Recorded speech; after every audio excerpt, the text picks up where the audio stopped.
I can't even backlash? begin to understand how our fighting men are then expected to just stop when they've seen their loved ones, their brothers in arms, killed, when the politics change in Washington, when they're treated very often so miserably when they do return home. How they manage that is almost unfathomable to me. And also, you know, something we didn't, when Scott first sent me the script, and I would imagine when you guys first read it as well, unless you were very prescient, we didn't realize how relevant this would come to be. It started to be during the filming, and then became very much so after filming, when you started to see the comfort with which Americans were starting to express their hatred for other Americans, for other people different from them, and to start and seeing that division becoming acceptable to some people.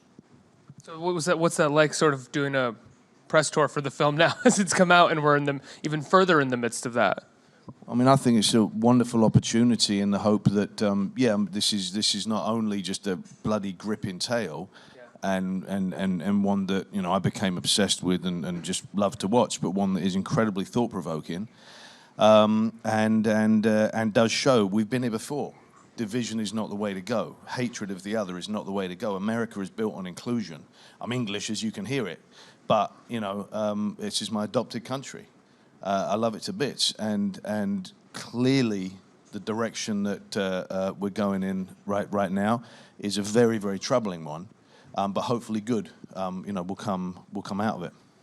And then dehumanization is a large part of our story here, wherein he's asked to have the Cheyenne all dressed up and fined up with the braids and everything, with the women and the men as well. And then we stop, and Blocker actually would like to kill me at that point, or Yellow Hawk.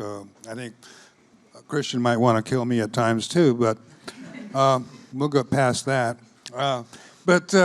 Yeah, I think that's the case at that point, is that, I think here, take this knife, let's get it out, let's get it on, is pretty much the whole thing there.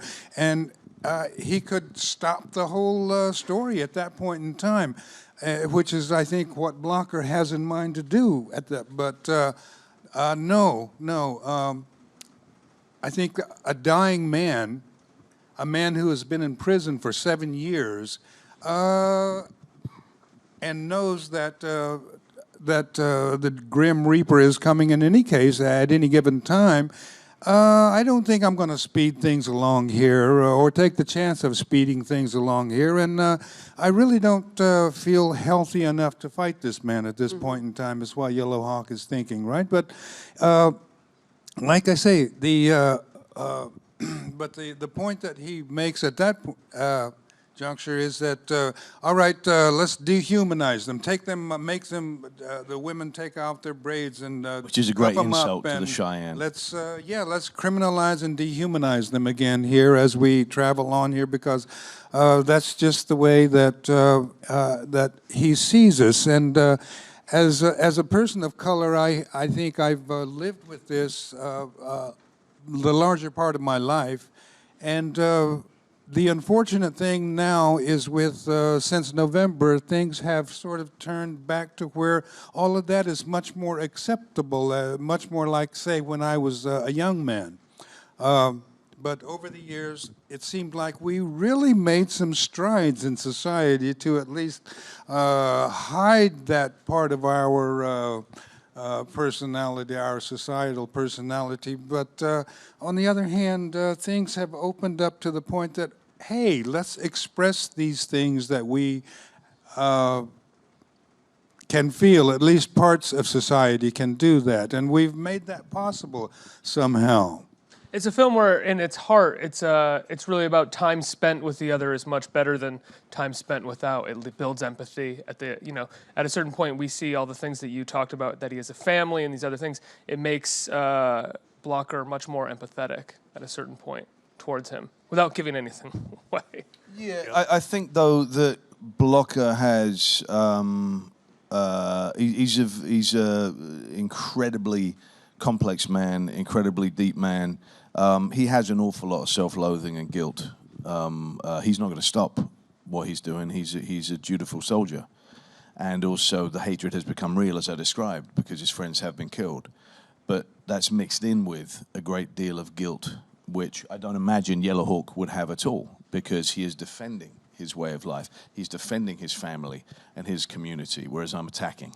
And I think, I think the whole thing that Wes was talking about, since November is it's people try to kind of put it into a red state, blue state thing, and I think that's really the wrong message, and it's I think it's really disingenuous as well. Our culture will be so much richer the day that we stop saying, hey, it's all white dudes who are running things, whether that be Hollywood, whether that be Washington. We're going to get in Hollywood so much better films and so much more interesting stories being told. And America will become the America that the rest of the world sees it as, that makes it unique, that as an Englishman, and I'm sure Rosamund is an Englishman as well, we recognize, I'm going to drag you into this, that we recognize makes this such a beautiful, brilliant country. And not to ruin that. I mean, it's the reason that I moved here. It's the reason my kids have American accents. Is because it is that. It's a country of inclusion and invitation.